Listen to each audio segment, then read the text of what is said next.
고쳐주시지 않더라고. 물음이 생겼어요. 왜?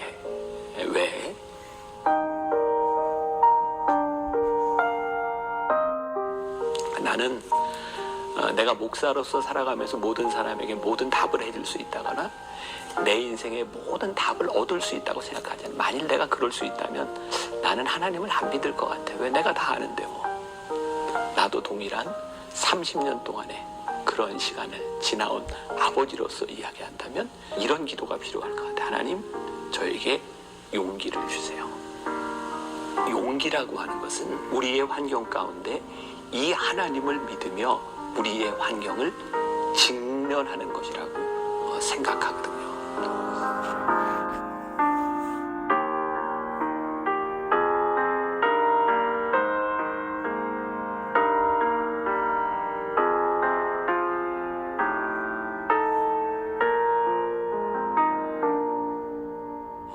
먼저 우리 삶의 제일 어려운 부분 중에 하나가 내 뜻대로 되지 않는 거죠. 만약에 내가 인생을 계획했는데 그 계획대로 된다면 얼마나 좋겠어요. 근데 우리의 인생을 가만히 보면 어그러진 일들을 경험하는 일이 훨씬 많거든요. 그래서 우리들의 인생을 대하는 굉장히 중요한 태도 가운데 하나는 내가 원했던 일이 어떻게 이루어지는가 보다는 내가 원하지 않던 일들을 내가 어떻게 내 삶에서 해석해내는가. 사실은 사건보다 해석이 훨씬 중요한 거죠. 근데 우리는 하나님을 믿는 사람이잖아요. 그러니까 우리들에게 어떤 일이 일어났을 때 하나님, 제가 이해가 되지 않아요. 여기까지 끝나는 것이 아니라 하나님, 왜 나에게 이런 일을 허락하셨나요? 제가 왜 이런 일을 당해야 되나요? 이렇게 신앙적인 물음이 우리들에게 필요한 건데 제일 힘든 게 자녀 문제죠. 나는 수십 년 동안 이렇게 장애를 가진 딸의 아빠로 살아왔으니까 사실 나보다는 우리 집사람이 훨씬 더 힘들었을 거예요.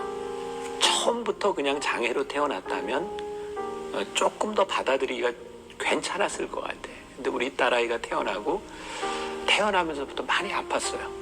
병원에 입원을 해야 됐고 신생아 중환자실에서 살 수 없다는 그런 가능성에 대한 이야기도 들었고, 근데 진짜 기도하고 우리 딸아이 피를 이렇게 교환 수혈이라 그래서 70% 이상 다 바꿔주고 그 인펙션 감염된 게 나가면 사는 거고 아니면 죽는 거다, 그런 상황 가운데서 하나님이 살려주셨어요. 야, 이거 하나님 살려주셨구나. 근데 그 감사보다는 1년 후에 우리 딸아이한테 찾아온 장애가 굉장히 이제 힘들게 됐어요. 정말 응급실에 수없이 드나들었고, 진짜 큰 어려움은 막 그 병원을 이렇게 다니고 장애가 이렇게 생길 무렵에 사람들이 하는 말이었어요. 나는 그때 목사였는데 가장 친한 사람이, 너 그런 딸 데리고 어떻게 목회할래? 기도해야지. 그게 가슴이 무너지는 얘기였어요. 부모보다 딸을 위해 기도하는 사람이 누가 있겠어요? 근데 주변 사람들은 너무 쉽게 그런 이야기를 하는 거죠. 참 기도 많이 해서 하나님 고쳐주세요. 고쳐주세요. 근데 하나님이 그렇게 고쳐주시지 않더라고. 물음이 생겼어요. 왜? 그리고 나는 이제 그때 장애를 가진 딸을 데리고 미국으로 이제 유학을 가게 됐고, 그 미국이라고 하는 사회가 지금 우리나라하고는 많이 다르게 한 30년 전 그 미국 사회는 정말 우리나라에서 경험해보지 못한 일, 그러니까 장애를 가진 아이를 이렇게 잘 돌봐줄 수 있구나. 그래서 우리 딸아이는 내가 미국에서 공부하는 5년 동안 진짜 행복하게 장애를 가지고 살았어요. 이제 한국으로 돌아와서 한국 학교에 들어가게 됐을 때 그때부터 우리 딸 아이가 많이 힘들어지기 시작했죠. 제일 힘든 건 장애로 인해서 친구들에게 왕따를 당하는 일이었고, 그리고 그 사실을 부모인 우리가 모르고 있었고 나중에 이제 그 일을 이제 알게 됐고, 그때 내가 가졌던 반응은 이 사회를 떠나야 되겠다. 내가 장애를 가진 이 딸을 데리고 여기서 살 수 없겠다. 그런 상황이었어요. 그러니까 그 질문을 한 그 분의 마음을 나는 어느 정도 이해를 할 수 있을 것 같아요. 근데 우리 딸의 장애 문제가 해결되지는 않았는데 그 장애를 통해서 하나님이 나를 바꾸어 가시는 일이 있었어요. 나는 그때까지 인생을 살아가는 방법, 사람은 노력하면 돼. 노력하면 뭐든지 할 수 있어. 사실 그게 내가 살아온 방식이었어요. 나는 노는 거 굉장히 좋아하는 사람이었는데 열심히 놀다가도 공부해야 되겠다. 맘먹고 공부하면 내가 이루려고 하는 일정 부분을 이룰 수 있었고, 그러니까 사람은 노력하면 돼. 그런데 우리 딸 아이는 지적 장애를 가지고 있어요. 그것도 태어날 때부터 장애를 가진 게 아니라 약 부작용으로 의해서 후천적으로 찾아온 일이었어요. 그러니까 너무 억울한 거지. 그러면서 깨닫게 된 게 뭐냐면, 세상에는 노력한다고 다 되는 게 아니구나. 특히 이제 내 딸아이 같은 경우에는 누군가 옆에서 도와주고 누군가 특별한 관심을 보여주지 않으면 안 되는 거구나. 그래서 나를 바꾸셨다고 하는 거는 그때부터 내가 이제 만나교회 목사로서 목회를 하는데, 나는 그전까지 굉장히 엘리트 중심적으로 예수를 믿으면 이렇게 잘 돼야 돼요. 노력하면 되는 거예요. 그런 목회를 하고 있었다면 우리 딸을 통해서 누군가 도와주지 않으면 안 되는 사람들이 눈에 들어오기 시작했고, 교회가 해야 되는 일들이 세상에서 잘 나가는 사람들을 위해서가 아니라 누군가 도움이 필요한 사람들을 위해서 우리들이 해야 되는 일이 있구나. 그런 것들을 깨닫게 됐죠. 특히 제가 이제 미국에서 이제 공부할 때 제가 오하이오, 콜럼버스 오하이오라고 하는 곳에 있었는데 거기는 소위 성공한 한국 사람들이 많았어요. 메디컬 닥터 아니면 PhD. 그 교회를 가보니까 자식 자랑하는 사람이 그렇게 많더라고. 우리 애가 하버드 갔어요, 예일 갔어요, 프린스턴 갔어요.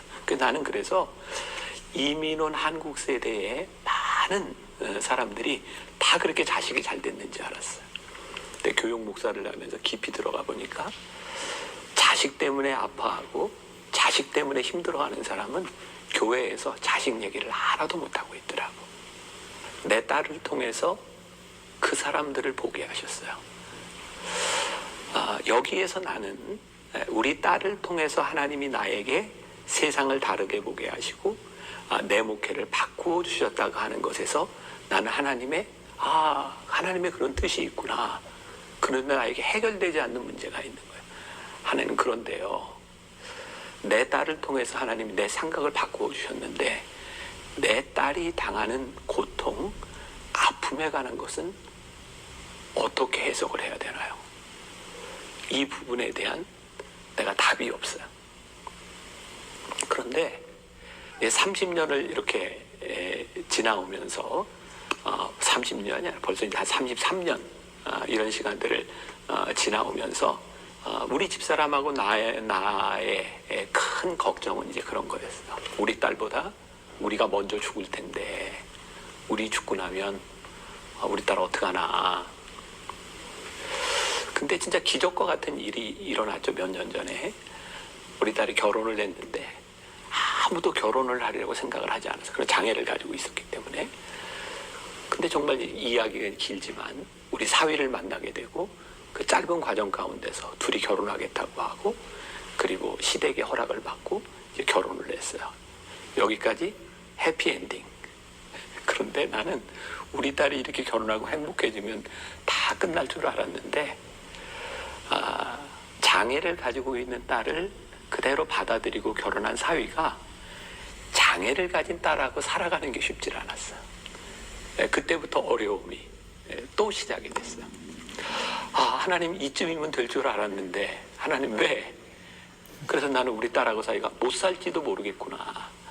다시 내가 평생을 데리고 살아야 될지도 모르겠구나. 그랬는데 또 그 과정이 지나가서 요즘 또 둘이 너무 행복하게 잘 살고 있어요.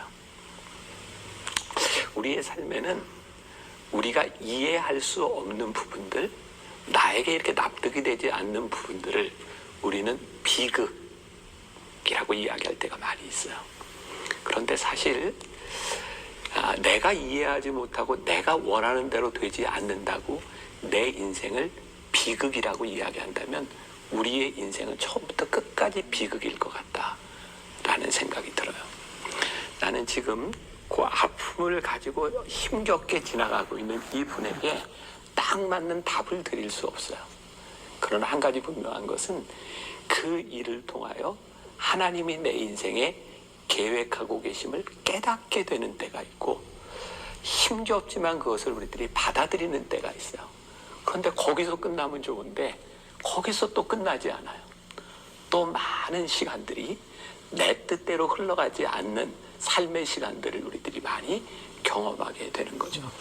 그러나 나는 내가 목사로서 내가 한 가지 고백할 수 있는 것은, 하나님, 내 딸로 인하여 내가 목회를 하는데 내가 보지 못하던 것을 보게 하셨고, 저에게 이런 목회의 길을 가게 하신 것이 제 딸로 인함입니다 라는 고백을 하지만 아직도 나에게 풀리지 않는 것. 그럼에도 불구하고 우리 딸이 그렇게 당하고 그렇게 힘들어했던 그 시간들에 대하여, 하나님, 이건 무엇인가요? 아직까지 나에겐 답이 없어요. 그리고 우리 딸이 요즘도 예배를 드리면서 온라인으로, 우리 딸이 이제 보령에 살고 있는데 늘 그런 댓글이 올라오는 거예요. 하나님, 저 낫게 해주세요.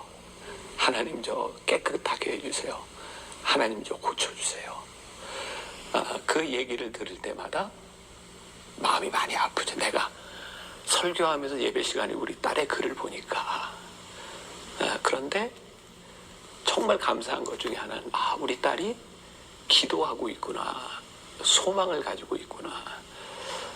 그리고 요즘은 우리 딸이 전혀 생각지도 못했던 일인데 창세기부터 성경을 이렇게 필사를 하고 있어요.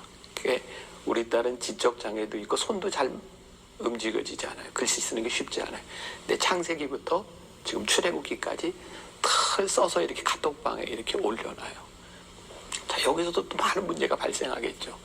목사님 아이의 장애는 거기까지지만 더 심할 수도 있고 덜 할 수도 있고, 우리들에게는 이해할 수 없는 인생의 문제들은 여전히 많이 있지만, 그 문제를 놓고 우리들이 하나님 앞에 대면하고 답을 얻고, 그리고 우리 인생을 인도하시는 하나님의 그 인도하심을 깨달아가는 것이 신앙의 여정이라고 생각해요. 그리고 이 인생의 여정이라고 하는 것은 모두에게 동일하지 않다는 거예요.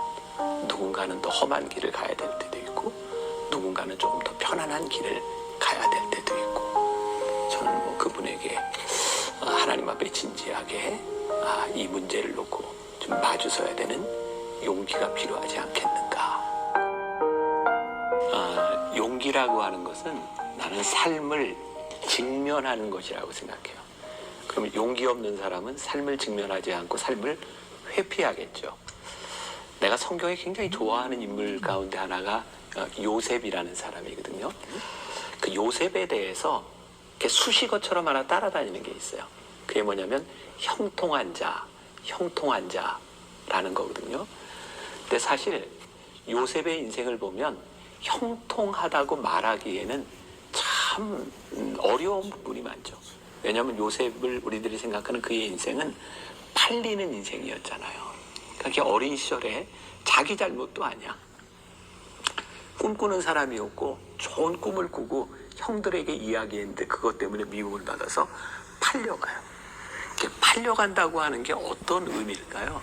그 말은 내 의지대로 되지 않고 누군가에 의해서 그냥 이렇게 내버려진, 팔려진 인생, 내 맘대로 되지 않는 그런 인생. 그런데 그 요셉에게 꼭 어떤 수식어가 붙어 있냐면 형통한 자라는 수식어가 붙어 있는 거예요. 이 형통한 자라고 하는 말이 그 영어 성경에 보면 prosper, P-R-O-P-E-R 이라는 말을 쓰고 있거든요.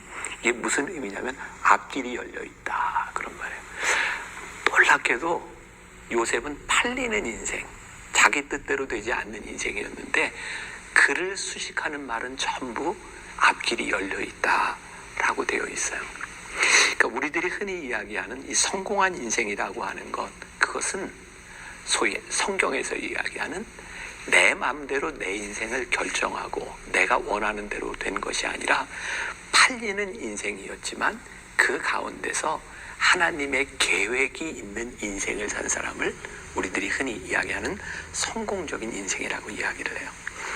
혹시 요즘 그 드라마 프로그램이 하나 있는데 혹시 뭔지 아시나 모르겠다. DP. 야, 군대 갔다 온 사람들이 그 DP를 보고 막 트라우마가 생길 정도로 군대가 저런 것이었구나. 그러니까 군대를 경험한 그 부모들이, 아버지가 자식을 군대를 보낼 때 마음이 어떻겠어요? 굉장히 안타깝고, 우리 아들도 이런 일을 당하면 어떡하지? 저에게 종종 그런 부탁을 하는 사람이 있었어요. 요즘은 이제 그런 게 거의 불가능하지만 옛날에는 이제 군목쯤 되면 이렇게 병사들을 조금 좋은 곳으로 좀 보낼 수 있고 누구한테 소개도 좀 해줄 수 있고 그런 정도의 위치였거든요. 그러니까 나한테 그런 부탁을 해요. 목사님, 우리 아들을 좀 편안한 곳에 했던 것 같아. 부모의 마음을 정말 헤아리지 못했던 것 같아. 그런 얘기를 하면 집사님, 권사님 아들이 거기 좋은 데 가면 누군가는 거기 있다 나쁜 데로 가야 되잖아요. 그러니까 어떻게 우리들이 그런 기도를 해요? 권사님, 좋은 곳에 보내달라고 기도하지 말고요. 어디 가든지 좋은 사람 만나게 해달라고 기도하세요. 그리고 좋은 사람을 만나지 못했다면 그 어려운 환경을 이겨낼 수 있도록 힘을 달라고 기도하세요. 그때 내가 마음에 한 가지 참 지금 생각해보면 내가 왜 그 부모의 마음을 공감해주지 못했을까, 그런 마음의 아쉬움은 있지만 그럼에도 불구하고 제가 말하는 이 일은 사실이에요. 우리가 좋은 환경에 대한 문제, 하나님 왜 나에게 이런 환경을 주시지 않았나요? 라고 하는 것에 대한 불평에 대한 문제가 아니라 성경은 팔리는 인생일지라도 하나님께서 그를 형통케 하는 일을 경험하는 것이라고 말씀하고 있거든요. 저는 신앙이 용기라고 하는 것은 우리의 환경 가운데 이 하나님을 믿으며 우리의 환경을 직면하는 것이라고 생각하거든요. 진짜 하나님을 믿는다면 나는 이런 기도가 필요할 것 같아요. 하나님, 저에게 용기를 주세요. 이건 내 개인적인 고백인데 내가 하나님을 믿는다고 하면서도 내가 하나님을 인격적으로 믿지 못하고 하나님에 대한 확신이 없었을 때 나는 내 인생에 대한 불만이 진짜 많았어요. 왜냐하면 내 삶에 대한 확신이 없었을 때 나는 늘 내가 원하는 자리에 내가 없었어요. 야, 나는 신학교 가기 싫었는데 아이고, 아버지 때문에 억지로 신학교 왔어. 나는 목사 되기 싫었는데 억지로 목사가 됐어. 그러니까 나는 내가 원하는 자리에 내가 없었기 때문에 내 인생이 늘 실패한 거라고 생각하고 나에게 만족이라는 것이 존재하지 않았어요. 근데 우리가 흔히 이야기하는 교회적인 용어로 표현을 한다면 내가 인격적으로 하나님을 만났을 때는 언제냐면 하나님이 나를 사랑하신다는 것을 깨달을 때였어요. 하나님이 나를 진짜 사랑하셨구나. 근데 진짜 놀랍게 그 고백을 딱 하는데 이전의 내 삶에 내가 굉장히 불만족스럽게 생각했던 이건 내 인생의 계획이 아니었어 라고 생각하는 그 지점에 하나님은 나와 함께 계셨더라. 그러니까 하나님이 나를 사랑하십니다 라고 고백하는 그 순간 그렇게 불만스러웠던 내 인생이 하나님의 계획 가운데 있으니 여기까지 인도하신 하나님은 앞으로 나를 인도하실 거야 라고 하는 믿음이 생겼어요.